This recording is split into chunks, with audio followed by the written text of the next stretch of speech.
दोस्तों, अरविंद केजरीवाल 19 मई को केंद्र सरकार द्वारा लाए हुए अध्यादेश की वजह से किस तरह बिलबिला रहे थे, हम सब ने देखा। किस तरह विपक्षी दलों को इस अध्यादेश के विरोध में इकट्ठा करने के लिए मीलों मील तक का सफर अरविंद केजरीवाल ने तय कर लिया। लेकिन जब यहां से राहत मिलती हुई दिखाई नहीं दी, उसके बाद अरविंद केजरीवाल ने दरवाजा खटखटाया सुप्रीम कोर्ट का। सोचा कि यहां से थोड़ी बहुत राहत अरविंद केजरीवाल को मिल जाएगी और अध्यादेश पर स्टे लग जाएगा। लेकिन हुआ इसका उल्टा। अरविंद केजरीवाल को यहां से राहत तो नहीं मिली, लेकिन एक नई प्रॉब्लम अरविंद केजरीवाल के लिए सुप्रीम कोर्ट से खड़ी हो गई। यानी कि सीधे तौर पर कहें तो उनके वकील अभिषेक मनु सिंघवी ने ऐसा कुछ कह दिया जिसकी वजह से एक बहुत बड़ी प्रॉब्लम अरविंद केजरीवाल के सामने आकर खड़ी हो गई। दोस्तों, आज की इस वीडियो में मैं आपको विस्तार से बताऊंगी कि आखिर ऐसा क्या अभिषेक मनु सिंघवी ने कह दिया जिसके बाद अरविंद केजरीवाल की गले में फांस की तरह ये प्रॉब्लम अटक गई है, और आखिर क्यों ये जो वाक्य है अभिषेक मनु सिंघवी ने कहे हैं ये बड़ी प्रॉब्लम है अरविंद केजरीवाल के बारे में, केजरीवाल के लिए।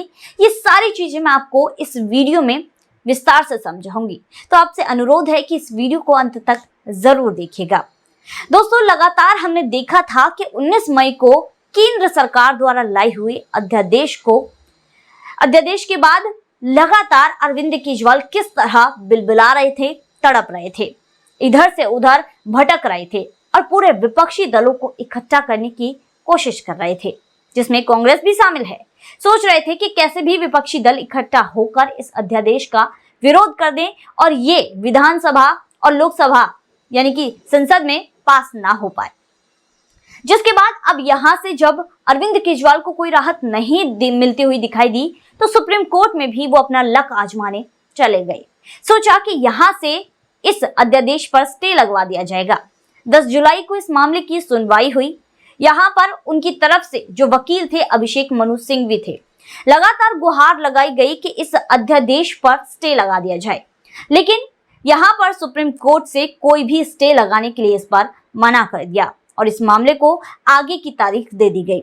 लेकिन दोस्तों, जब अभिषेक मनु सिंघवी बार बार कहने लगे तो यहां पर अभिषेक मनु सिंघवी के मुंह से एक ऐसी बात निकल गई जिसकी वजह से अरविंद केजरीवाल बुरी तरह फंस गए और उनके लिए एक बड़ी प्रॉब्लम आकर खड़ी हो गई। दरअसल अभिषेक मनु सिंघवी ने कह दिया कि देखिए सरकार, इस मामले पर आप सुनवाई कीजिए, क्योंकि इस मामले में एलजी की वजह से 471 लोगों की नौकरियां चली गई हैं, जिसमें अब यहां पर जो सॉलिसिटर जनरल थे तुषार मेहता, उन्होंने फटकार भी लगाई कि भैया तुम यहां पर जो ये मामला है नौकरी से लेकर, नौकरी चली गई है, इस मामले को सुप्रीम कोर्ट में लेकर आए हो। ये मामला हाई कोर्ट या फिर निचली अदालत में भी जा सकता था, हर मामला सुप्रीम कोर्ट में लाने की जरूरत नहीं है।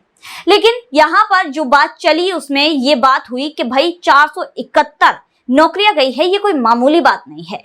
चीफ जस्टिस ऑफ इंडिया ने इसके लिए आगे का समय दे दिया कि इस पर जो बात होगी वो 15 दिन बाद होगी। तो दोस्तों, आखिर मैं ये क्यों कह रही हूं कि ये अरविंद केजरीवाल के लिए एक बड़ी प्रॉब्लम है। दोस्तों देखिए, यहाँ पर जो स्टे लगाने की अध्यादेश पर बात हो रही है उसमें ये कहा गया है, जो अभिषेक मनु सिंघवी के द्वारा कहा गया कि भाई 471 लोगों की एलजी के द्वारा नौकरी छीन ली गई है।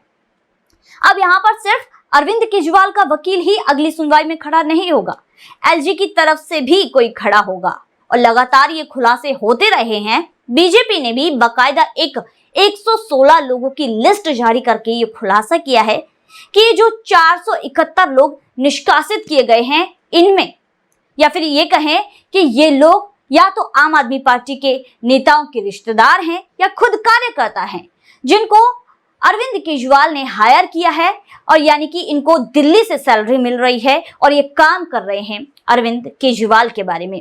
बीजेपी ने प्रेस कॉन्फ्रेंस करके बाकायदा सुधांशु त्रिवेदी जी ने 116 लोगों की पूरी लंबी लिस्ट जनता को बताई थी कि किस तरह यहाँ ये जो इस डिपार्टमेंट में, ये अंदर जो दिल्ली में ये लोग नौकरियों पर रखे गए हैं, सरकारी नौकरियों पर, ये आम आदमी पार्टी से पूरी तरह से लिंक्ड हैं, या तो नेता हैं या फिर उनके कोई रिश्तेदार हैं, जिसमें दोस्तों सबसे पहले नंबर पर जो नाम आता है वो आता है श्री राम झा का। दोस्तों आपने देखा होगा जब शीश महल का घोटाला हुआ था तो उस समय पर जब पत्रकार शीश महल में जाने की कोशिश कर रहे थे देखने के लिए, तो एक व्यक्ति था जो झड़प कर रहा था शीश महल के बाहर, बैरिकेड्स के बाहर लोगों को धक्का मार रहा था, पत्रकारों को धक्का मार रहा था। दरअसल वही है श्री राम झा, और ये इसको एक पोस्ट दी गई है यहाँ पर, जो है यहाँ पर ये इसकी सैलरी भी सुन लीजिए दोस्तों, कम से कम ये 1 लाख के करीब इसकी सैलरी है और ये आम आदमी पार्टी के लिए ही काम करता है और इसको यहाँ पर जो नौकरी दी गई है और ये खुद अरविंद केजरीवाल का निजी स्टाफ है। वहीं दूसरी तरफ दोस्तों आंचल बावा, इसे एसोसिएट फेलो की नौकरी दी गई है, इसकी सैलरी भी अच्छी खासी है और ये भी आम आदमी पार्टी के लिए ही काम करती है।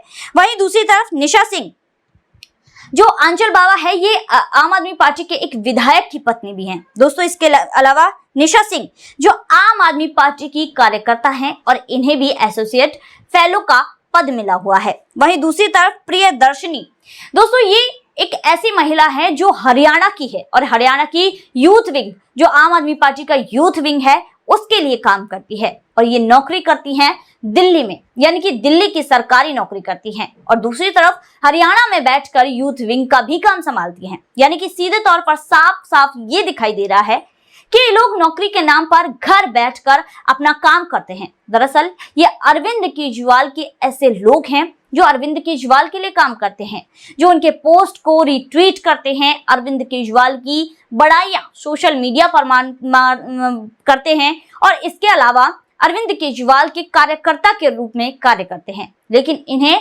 सरकारी विभागों में दिल्ली में नौकरी दी हुई है, यानी कि सीधे तौर पर कहें तो इनकी जो नौकरी है, इन्हें जो तनख्वाह मिल रही है वो फ्री में घर बैठने की मिल रही है। ये लगातार जिस तरह आम आदमी पार्टी के लिए इन लोगों ने काम किए हैं, ये ऐसी नौकरी इन्हें दी जा रही है। दरअसल दोस्तों ये तो छोटी सी लिस्ट है, ये तो कुछ ही लोगों के नाम है, इसमें लिस्ट लंबी है। दोस्तों इन लोगों के बारे में अरविंद केजरीवाल और उनकी पार्टी के जो नेता हैं वो बोलते हैं कि ये जो लोग हैं 471 लोग हैं, ये ऑक्सफोर्ड यूनिवर्सिटी, कैम्ब्रिज यूनिवर्सिटी के पढ़े हुए एक्सपर्ट्स हैं। तो यहाँ पर अब सवाल ये है कि यहाँ पर अब कोर्ट में इनकी डिग्रियां भी दिखाई जानी चाहिए, क्योंकि अरविंद केजरीवाल को डिग्री देखने का बहुत शौक है। आए दिन प्रधानमंत्री नरेंद्र मोदी की डिग्री देखने की मांग करते हैं, उनकी पढ़ाई लिखाई पर सवाल उठाते हैं। तो अब जब डिग्री देखने का अरविंद केजरीवाल शौक रखते हैं तो डिग्री दिखाने का भी रखें और बताएं कोर्ट को कि यहाँ पर जो अगली सुनवाई में बताएं कोर्ट को कि यहाँ पर जो ये इन्होंने एक्सपर्ट रखे हैं, ये किस चीज के एक्सपर्ट हैं, ये यहाँ पर ऑक्सफोर्ड और कैम्ब्रिज से पढ़कर आए हैं, तो उनके दस्तावेज दिखाएं। अगर नहीं दिखा पाते तो अरविंद केजरीवाल का झूठ पकड़ा जाएगा। वहीं दोस्तों दूसरी तरफ यहाँ पर जो कैम्ब्रिज और ऑक्सफोर्ड यूनिवर्सिटी से पढ़े हुए एक्सपर्ट्स हैं, क्या वो यही 1.25 लाख की नौकरी करेंगे? क्योंकि इन कॉलेजों से जो पढ़ते हैं उनका पैकेज ही करोड़ों का होता है। लेकिन अरविंद केजरीवाल लगातार ये दावे कर रहे हैं कि ये कैम्ब्रिज और ऑक्सफोर्ड से पढ़े हुए लोग हैं, एक्सपर्ट्स हैं। वहीं दूसरी तरफ अरविंद केजरीवाल ने ये सोचा था कि इस मामले पर हम सुप्रीम कोर्ट में जाएंगे, इस अध्यादेश पर स्टे लगवा देंगे और हमें राहत मिल जाएगी। हम अपने मनमानेपन से जो काम हमने जब सुप्रीम कोर्ट के फैसले के बाद किया था, यानी कि 11 मई के बाद जो आतंक मचाया था, सीधे तौर पर कहूं या फिर कहें मनमानी की थी, वही मनमानी अरविंद केजरीवाल को दोबारा करनी थी, जिसके लिए वो सुप्रीम कोर्ट गए थे। लेकिन अभिषेक मनु सिंघवी ने उन्हें उल्टा फंसा दिया। दरअसल ये तो वही बात हो गई कि आ बैल मुझे मार। दरअसल अरविंद केजरीवाल ने ये जो नौकरियां दी है, दरअसल बीजेपी का आरोप है कि ये तो सिर्फ 471 हैं, और भी ऐसे लोग हैं जो पूरे इस डिपार्टमेंट में घुसे हुए हैं, जिन्हें अरविंद केजरीवाल ने घुसाया है और उसके निजी लोग हैं। वहीं दूसरी तरफ दोस्तों अरविंद केजरीवाल ने जो फ्री की रेवड़ी वाला कल्चर दिल्ली और पंजाब में अपनाया, जिस तरह जनता को बेवकूफ बनाया, ये वही पैतरा है जो इन लोगों को भी नौकरी दी गई है। दरअसल अरविंद केजरीवाल की आम आदमी पार्टी की कोई विचारधारा तो है नहीं, लेकिन उसे लोगों को कनेक्ट करना था, इसके लिए लगातार ये फ्री बीज वाला सिस्टम यहाँ पर भी अरविंद केजरीवाल ने चला दिया और इन लोगों को कि ये सही तरह मेरे लिए काम करे, यूथ सही तरह मेरे लिए काम करे, इसके लिए फ्री में सरकारी नौकरियां बांट डाली। दोस्तों बीजेपी लगातार ये आरोप लगा रही है कि ये जो ये सारी चीजें अरविंद केजरीवाल ने की है।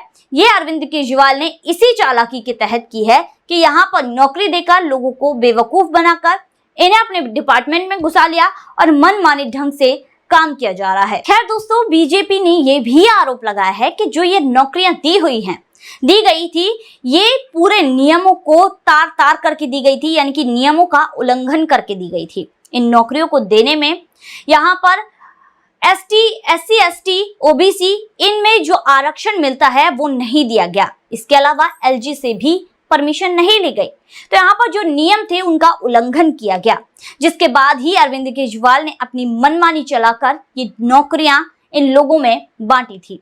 लेकिन दोस्तों, अब सुप्रीम कोर्ट में जब ये मामला आया है, जब अभिषेक मनु सिंघवी ने खुद आप बैल मुझे मार वाली जो हरकत है वो कर दी है और अरविंद केजरीवाल को बुरी तरह से फंसा दिया है, तो अब अरविंद केजरीवाल डरे हुए हैं, सहमे हुए हैं और ये मामला अरविंद केजरीवाल की गले की फांस बन गया है। तो दोस्तों, आज की वीडियो में बस इतना ही। आशा करती हूँ आपको ये रिपोर्ट अच्छी लगी होगी। अगर लगी तो चैनल को सब्सक्राइब कीजिए, वीडियो को लाइक कीजिए और शेयर जरूर कर दीजिएगा। धन्यवाद।